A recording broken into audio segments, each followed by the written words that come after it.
Rice और wheat ये दोनों पूरे वर्ल्ड में सबसे ज्यादा खाए जाने वाले मेन ग्रेन है और ये हमारी रोज की डाइट का एक अटूट हिस्सा है और यही खाकर तो हम बड़े हुए हैं और इसी से हमें एनर्जी मिलती है और जब हम ये खाते हैं तभी तो हमें सेटिस्फेक्शन मिलता है। लेकिन उसके बावजूद भी जब भी वेट लॉस की बात आती है तब अक्सर हमें ये सुनने को मिलता है कि राइस से तो वजन बढ़ता है, तो राइस को तो लेना ही नहीं है, तो दूसरी ओर रोटी से भी तो वजन बढ़ता है, तो आखिर क्या है बेस्ट?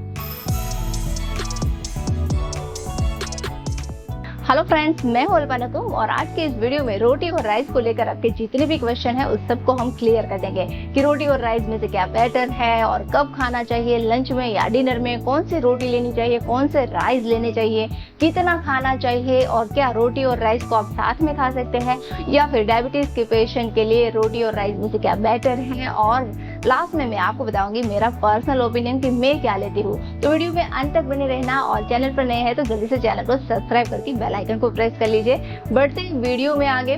किसी भी चीज को खाएं या ना खाएं वो ऑलवेज आप उसकी जो न्यूट्रिशन वैल्यू है उसके बेस पर ही डिसाइड करें। तो हम रोटी और राइस की क्या न्यूट्रिशन वैल्यू है वो चेक करते हैं। हम यहाँ पर रोटी में 100 ग्राम व्हीट फ्लोर ले रहे हैं और राइस में 100 ग्राम रो राइस ले रहे हैं। अब हम इसकी जो न्यूट्रिशन वैल्यू उसको देखते हैं। 100 ग्राम व्हीट फ्लोर से जो रोटी बनेगी उसमें से हमें 74 ग्राम कार्ब्स मिलेंगे, तो राइस में से हमें 76 ग्राम कार्ब्स मिलेंगे जो ऑलमोस्ट सेम है।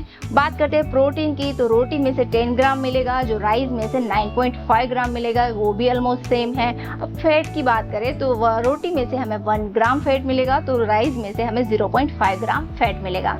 दूसरे माइक्रोन्यूट्रिएंट की बात करें तो रोटी में से हमें फाइबर जो है वो ज्यादा मिलता है, राइस में से कम मिलता है, और स्टार्च जो है वो रोटी में कम होता है, राइस में ज्यादा होता है, और दूसरे जो मिनरल्स होते हैं वो रोटी में ज्यादा होते हैं, राइस में कम होते हैं, और सोडियम की मात्रा रोटी में ज्यादा होती है, राइस में कम होती है। तो आपने देखा कि दोनों की जो न्यूट्रिशन वैल्यू है वो ऑलमोस्ट सेम है और रोटी जो है वो होल व्हीट से बनाई जाती है इसलिए ये कॉम्प्लेक्स कार्ब्स है, और राइस जो है उसको प्रोसेस करके उसका छिलका निकाल दिया जाता है तो ये सिंपल कार्ब्स है। और रोटी का जो जीआई इंडेक्स है वो लो होता है, इसको एनर्जी में कन्वर्ट होने में ज्यादा समय लगता है, और राइस का जो जीआई इंडेक्स है वो हाई रहता है, ये जल्दी से एनर्जी में कन्वर्ट हो जाता है और इसलिए ये आपके शुगर लेवल को भी स्पाइक करता है। GI index means how much fast your food convert into energy. So rice का जो ग्लाइसेमिक इंडेक्स है वो हाई होने की वजह से आपके ब्लड शुगर लेवल को स्पाइक कर सकता है और यही कारण है कि डायबिटीज के पेशेंट्स को राइस को अवॉइड करने के लिए कहा जाता है। लेकिन राइस को जब आप बहुत सारे वेजिटेबल्स डाल के यानी कि पुलाव बना के या फिर उसके साथ दाल, राजमा या छोले के साथ लेते हैं, बहुत सारे सैलेड के साथ खाते हैं, तो इससे आपकी जो ओवरऑल मील बनेगी ना उसका जीआई इंडेक्स जो है वो लो हो जाता है। तो ऐसे आप डेफिनेटली राइस को अपने डाइट में शामिल कर सकते हैं, लेकिन ऑलवेज आपकी जो भी हेल्थ कंडीशन है उसको ध्यान में रखें और उसी हिसाब से राइस या रोटी को चूज करें। प्लस आपका जो भी कल्चर है, जो भी रीजन है उसको भी ध्यान में रखें कि अगर आप बचपन से ही रोटी खाकर बड़े हुए हैं या फिर आप बचपन से ही राइस खा के बड़े हुए हैं तब डेफिनेटली आप राइस या रोटी ले सकते हैं। फॉर एग्जांपल इंडिया की बात करें तो साउथ में ज्यादा तौर पे राइस खाए जाते हैं और नॉर्थ की बात करें तो वहां पर ज्यादा तौर पे व्हीट को खाया जाता है।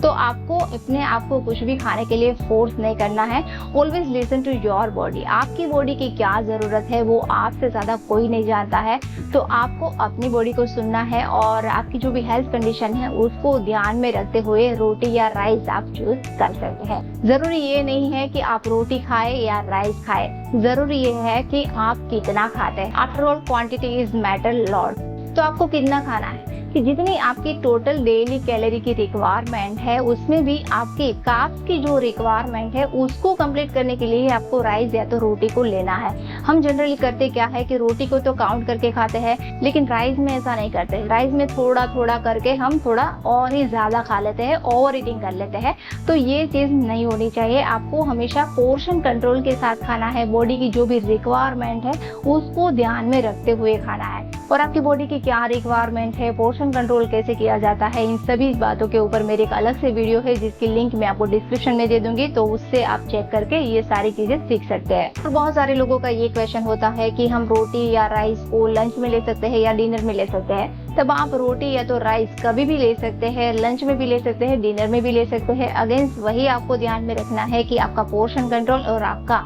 टोटल डेली कार्ब्स का जो रिक्वायरमेंट है उससे ज़्यादा नहीं होने चाहिए। और अगर आप डिनर में कुछ भी ले रहे हैं तो मेक श्योर कि आपका जो डिनर है वो सोने से 2.5 से 3 घंटे पहले हो जाना चाहिए। कई लोगों के मन में ये भी सवाल होता है कि क्या हम रोटी और राइस को साथ में खा सकते हैं? तो हाँ, आप खा सकते हैं, इसमें कोई प्रॉब्लम नहीं है। ऐसा कोई रूल नहीं है कि आप साथ में नहीं खा सकते हैं। लेकिन साथ में नहीं खाने का एक रीज़न ये है कि अगर आप रोटी को भी लेंगे, साथ में राइस को भी लेंगे, तो आपकी प्लेट में जो कार्ब्स का पोर्शन होगा ना वो बढ़ जाएगा, जो आपको नहीं करना है। इसीलिए ऐसा कहा जाता है कि एट अ टाइम अगर आप राइस ले रहे हैं तो राइस को ही खाएं, और अगर रोटी खा रहे हैं तो सिर्फ रोटी को ही खाएं, कि जिससे आपका कार्ब्स का जो पोर्शन है ना वो मेंटेन हो पाए। अब राइस में भी तो कंफ्यूजन रहता है कि कौन सा राइस ज़्यादा बेटर है, ब्राउन राइस या तो व्हाइट राइस। तो पहले न्यूट्रिएंट में पाया गया था कि ब्राउन राइस जो है वो ज़्यादा हेल्दी होते हैं, लेकिन अभी ऐसा कोई दावा नहीं है। राइस में जो अनपॉलिश्ड राइस होते हैं या सेमी पॉलिश्ड राइस होते हैं ये ज़्यादा बेटर होते हैं, ये हेल्दी होते हैं, इसमें अच्छी न्यूट्रिएंट वैल्यू पाई जाती है। तो आप ऐसे राइस को यूज़ कर सकते हैं। और ठीक ऐसे ही रोटी को लेकर भी बहुत सारे कंफ्यूजन होते हैं कि कौन सी रोटी ज़्यादा हेल्दी है। तो मल्टीग्रेन रोटी जो है वो ऑब्वियसली ज़्यादा हेल्दी होती है, क्योंकि यहाँ पर अलग अलग ग्रेन्स को मिलाकर आटा बनाया जाता है। लेकिन इसके लिए मैं आपको ऐसा नहीं कहूँगी कि मार्केट से आपको मल्टीग्रेन आटा लाना है और उससे आपको रोटी बनानी है, क्योंकि मार्केट में जो मल्टीग्रेन आटा मिलता है उसमें कोई भी क्वालिटी की श्योरिटी नहीं होती है। तो आपको मैं यहाँ पर 3 ऑप्शन दे रही हूँ, आपको जो भी ठीक लगे इस तरीके से आप मल्टीग्रेन रोटी को बना सकते हैं। एक तो आप बाजार से सारे डिफरेंट जो आटे मिलते हैं उसको ला सकते हैं, और हर रोज़ अपने डाइट के लिए एक दिन आपने व्हीट की रोटी बना ली, तो दूसरे दिन आपने बाजरे की बना ली, जवार की बना ली, मक्के की बना ली, रागी की बना ली। इस तरीके से हर रोज़ आप डिफरेंट टाइप की रोटी को बनाकर अपने डाइट में शामिल कर सकते हैं। दूसरा आप ये कर सकते हैं कि सभी आटों को आप घर में ला कर रखें, और जब आप आटा गूंदे तभी आप हर एक आटे को उसमें मिक्स करें और मल्टीग्रेन आटा बनाएं और उसमें से रोटी बनाएं। और तीसरा ऑप्शन आपके पास ये है कि अगर आप घर पे ही आटा पिसवा रहे हैं तब आपको अपने घर पे ही सारे ग्रेन्स को मिला देना है, यानी कि गेहूं है, चने की दाल है या फिर सोयाबीन है, रागी है, इन सबको आप मिक्स करें और फिर उस आटे को ग्राइंड मिल में पिसवाएं और उससे आप हर रोज रोटी बनाएं। मैं अपनी पर्सनल बात बताऊँ तो मैं राइस को खाना ज़्यादा पसंद करती हूँ, क्योंकि जब हम राइस बनाते हैं तो ना उसमें हमें घी चाहिए ना तो हमें ऑयल चाहिए। जबकि हम रोटी बनाते हैं तो आटा गूंदने में भी ऑयल जाता है, ऊपर से हम घी लगा के खाते हैं, तो ऐसे ऑल ओवर जो कैलोरी है वो बढ़ जाती है। और रोटी में भी हम मल्टीग्रेन रोटी ऐसे बनाते हैं कि सारे ग्रेन्स को मिक्स करके उसका आटा पिसवाते हैं, और इस तरीके से मल्टीग्रेन रोटी को मैं अपने डाइट में शामिल करती हूँ। और दोनों चीज़ों को मैं कभी साथ में नहीं खाती हूँ। मैंने अगर लंच में राइस लिया था तो डिनर में मैं रोटी ले लूँगी, या फिर डिनर में रोटी ली थी तो मैं लंच में राइस ले लूँगी, लेकिन कभी भी दोनों चीज़ों को साथ में कभी नहीं खाती हूँ। तो आप चाहे रोटी खाएं, चाहे राइस खाएं, कुछ भी खाएं, आपको अपने पोर्शन कंट्रोल को ध्यान में रखना है। आपका जो भी डेली कार्ब्स का रिक्वायरमेंट है उसको ध्यान में रखना है, आपकी जो भी हेल्थ कंडीशन है उसको ध्यान में रखना है। तो आप क्या खाना पसंद करते हैं मुझे जल्दी से कमेंट करके बताएं, और इस वीडियो को अपने सभी फ्रेंड्स, फैमिली मेंबर्स के साथ व्हाट्सएप ग्रुप पे, फेसबुक पे, इंस्टाग्राम पे, सब जगह पर शेयर कीजिए, कि जिससे जिन लोगों के मन में ये भ्रम है कि राइस खाएंगे तो वजन बढ़ जाएगा, ये सब हम दूर करवाएं। और ऐसे ही वीडियोस को देखने के लिए चैनल को सब्सक्राइब करना बिल्कुल ही ना भूलें। तो जल्दी से चैनल को सब्सक्राइब करके बेल आइकन को प्रेस कर लीजिए और इस चैनल का हिस्सा बन जाए। Don't forget get feet by following fitness routine. Thank you.